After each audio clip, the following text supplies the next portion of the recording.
Hello, it's Mike.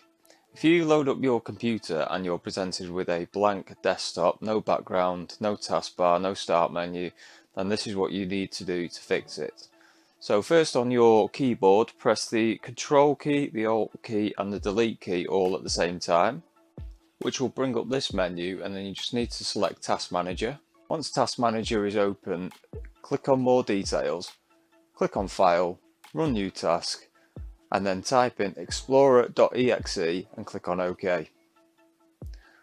As you'll see, that's now got the desktop background there, the start menu and the taskbar have all been restored. Thanks for watching. Give us a like if you found this video helpful, and don't forget to click that subscribe button.